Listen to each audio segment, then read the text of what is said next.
ইরানকে নিঃশেষ করতে চায় আরব দেশগুলো, এই বিষয়ে একটি রয়টার্সের একটি প্রতিবেদনের কিছু অংশ আমি উল্লেখ করতে চাই আলোচনায় যাওয়ার আগে। ইরানের বিরুদ্ধে যুদ্ধ শুরু করার জন্য প্রথম দিকে যুক্তরাষ্ট্রকে কোনো ধরনের আহ্বান জানায়নি উপসাগরীয় আরব দেশগুলো, তবে এসব দেশ এখন তাদের অবস্থান পরিবর্তন করেছে। অনেক দেশই এখন যুক্তরাষ্ট্রকে আর্জি জানাচ্ছে ইরানের বিরুদ্ধে ওয়াশিংটন যেন এখনই যুদ্ধ বন্ধ না করে। তিনটি উপসাগরীয় সূত্র রয়টার্সকে জানিয়েছে এসব দেশের এখন চাওয়া হলো ইরানের যেন উপসাগরীয় অঞ্চলের তেল সরবরাহের মূল পথ ও সেই তেলের উপর নির্ভরশীল অর্থনীতিগুলোর হুমকি হয়ে থাকার আর সক্ষমতা না থাকে। তাদের আশঙ্কা, ইরানের হাতে যদি শক্তিশালী আক্রমণাত্মক অস্ত্র বা অস্ত্র তৈরির সক্ষমতা থেকে যায় তাহলে উত্তেজনা বাড়লেই তেহরান এই অঞ্চলের জ্বালানির সরবরাহের গুরুত্বপূর্ণ পথকে জিম্মি করে ফেলতে পারে। তাই আরব দেশগুলোর এখন চাওয়া ইরানকে সামরিক সক্ষমতার দিক থেকে পঙ্গু করে দেওয়া। আমরা আরও বিস্তারিত আছে এই প্রতিবেদনে। আপনি আসলে কি দেখছেন, আরব দেশগুলো কি ইরানের বিরুদ্ধে অবস্থান নিতে চায় কেন? ধন্যবাদ আপনাকে। দুটো কারণ আমরা মোটামুটি বুঝতে পারছি। একটা হচ্ছে যে ধরেন এখনকার যে বাস্তবতা, গত 18 দিন ধরে তো ইরানের উপর মার্কিন এবং ইসরায়েল আক্রমণ চলছে, আর ইরান আরব দেশগুলোতে মার্কিন যে ঘাঁটি আছে সেগুলোর উপর আক্রমণ চালাচ্ছে। এবং সাথে সাথে কিন্তু সাম্প্রতিককালে আমরা এটাও দেখছি যে ইরানিরা তাদের বিভিন্ন উপসাগরীয় দেশগুলোর তেলের ব্যবস্থাপনা বলেন, বিমানবন্দর বলেন, হোটেল বলেন, সেগুলোতে আক্রমণ চালাচ্ছে। তারা যেটা বলছে যুক্তি হিসাবে যে এখানে মার্কিন যুক্তরাষ্ট্রের সংশ্লেষ আছে, সেই কারণে আমরা এই আক্রমণটা করছি। কিন্তু এটা বাস্তব যে ওই দেশগুলোর সরকার যারা আছে তাদের সকলের জন্যই তো একটা বিরাট প্রশ্ন। তাদের মানুষরা তো প্রশ্ন করবে যে আমরা আক্রমণের মুখে আমাদের সরকারগুলো কি করছে। তো এখন কিন্তু কোনো সরকারই এ পর্যন্ত, মাঝখানে বোধহয় কাতার একটু উদ্যোগ নিয়েছিল, কিন্তু কোনো সরকারই কিন্তু উপসাগরীয় যে দেশগুলো আছে তারা কিন্তু ইরানের আক্রমণের কোনো পাল্টা আক্রমণ করেনি। 5+ স্টার রেটিং প্রাপ্ত দেশের সর্বোচ্চ বিদ্যুৎ সাশ্রয়ী ওয়ালটন এসি স্মার্ট কমফোর্ট এখন নেক্সট লেভেলে। কিন্তু তাদের মধ্যে একটা রাজনৈতিকভাবে তাদের দেশের অভ্যন্তরীণ থেকে একটা চাপ তো তৈরি হয়েছে, এটা সত্যি কথাই। এবং সে আক্রমণের মুখে তাদের এইরকম ভাবনাটা খুব আমার কাছে অসম্ভব বলে মনে হয় না। তারা হয়তো ভাবছে যে এখন তো তারা মহাবিপদগ্রস্ত। একটা হচ্ছে যে তারা আক্রমণের মুখে, ইরানি পাল্টা আক্রমণের মুখে তাদের অর্থনীতি স্থবির হয়ে গেছে, তাদের তেল রফতানি বন্ধ হয়ে গেছে, ব্যবসা বাণিজ্য এমনকি বিমান চলাচলও বন্ধ হয়ে আছে অনেক দেশের জন্য। তো কাজেই এই বাস্তবতায় কিন্তু তারা নতুন করে একটা উপলব্ধিতে এসছে যে ইরানকে তারা, ইরান সম্পর্কে আরবদের এমনিতেই বহুকাল ধরেই ঐতিহাসিকভাবেই এক ধরনের সেন্সিটিভিটি আছে। কারণ ইরান দুটো ভিন্ন civilization, Arab civilization and Persian civilization, এদের হাজার বছরের প্রতিদ্বন্দ্বিতা আছে। বিশেষ করে আপনি যদি উপসাগরীয় অঞ্চলের দেশগুলোর দিকে দেখেন, সৌদি আরবের সাথে কিন্তু বহুকাল ধরে ইরানের ভূকৌশলগত প্রতিদ্বন্দ্বিতা ছিল।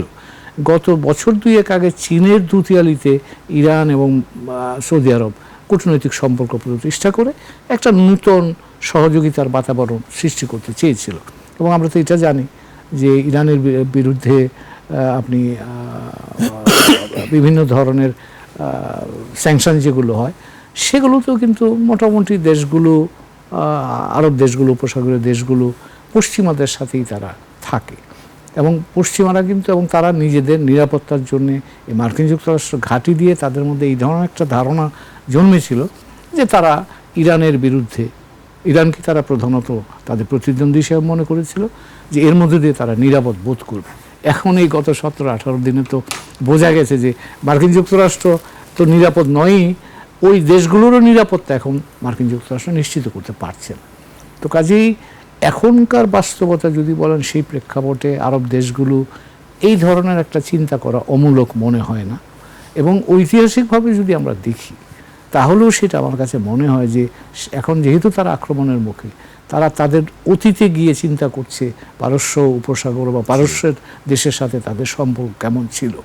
আর যেটা আপনি ইঙ্গিত করলেন, ভবিষ্যতেও কিন্তু এটা রয়ে যাচ্ছে। কারণ এই হরমুজ প্রণালী যেটা আছে এর মধ্য দিয়ে 20% অয়েল পরিবহন হচ্ছে, gas, oil, even fertiliser, petrochemical products সব তো বন্ধ। এখন ইরান যদি এই যুদ্ধে টিকে যায়, আমি টিকে যাওয়াই বলবো, এখানে জয়ী হওয়ার কোনো সুযোগ নাই, যদি টিকে যায় এটা ইরানের জন্য জয়, যদি টিকে যায় তাহলে এই উপসাগরের দেশগুলোর জন্য এখন একটা নতুনভাবে সম্পর্ক পুনর্বিন্যাস করা ছাড়া কোনো উপায় থাকবে না। টিকে যাওয়া আর জয়ী হওয়ার মধ্যে একটু যদি আমাদেরকে বলতেন যে একটু বিস্তারিত না, ব্যাখ্যা। জয়ী ধরেন এই যে যুদ্ধ এখন যে ধ্বংসাত্মক যুদ্ধ হচ্ছে, এখানে তো ধরেন ইরানের জন্যে, ইরানের নেতৃস্থানীয় যারা আছেন তাদের অনেককেই প্রাথমিক ধাপেই তারা মেরে ফেলেছে।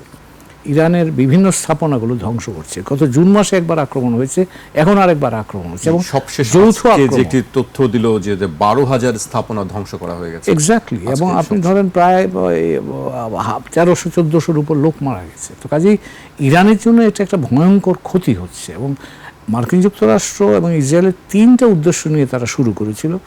পারমাণবিক তাদের যে গবেষণা প্রকল্প আছে এটাকে ধ্বংস করা, যাতে ইরান কখনোই পারমাণবিক অস্ত্রের দিকে না যেতে পারে, এটা ছিল 1 নম্বর।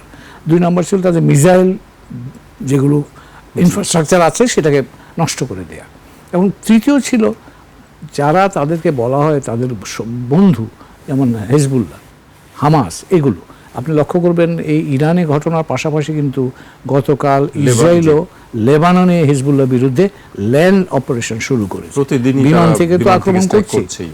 তাদের টার্গেট হচ্ছে যে হেজবুল্লাহকে শেষ করে দাও যতখানি পারা যায়। তো এখন এই তিনটা টার্গেটের মধ্যে পারমাণবিকটা নিয়ে অনিশ্চয়তা থাকলেও মিসাইলের উপর আক্রমণ হচ্ছে, তারা অস্বীকার করা যাবে না। তো ইরানের স্থাপনাগত দিক থেকে ইরানের ব্যাপক ক্ষতি হচ্ছে। তো কাজে এখানে যদি আপনি ক্ষতির পরে টিকে যান, অর্থাৎ এই ইসলামিক প্রজাতন্ত্র টিকে থাকে, তাহলে আপনি টিকে থাকবেন, কিন্তু আপনাকে যথেষ্ট পরিমাণে ক্ষতি স্বীকার করে টিকতে হবে। তো কাজে এখানে ইরানের জন্য যেহেতু তার বারটা খুব নিচে, যে কোনো রকম টিকলেই আমি জিতে গেলাম, তো কাজে সেই জায়গায় ইরানের জন্য টিকে থাকাটাই তার জয়। আর মার্কিন যুক্তরাষ্ট্রের জন্য জয়টা হলো এদিকে যদি সরিয়ে দিতে পারে, যদি না সরাতে পারে তাহলে কিন্তু প্রশ্ন থেকে যাবে যে কেন এই আক্রমণে আমরা গেলাম।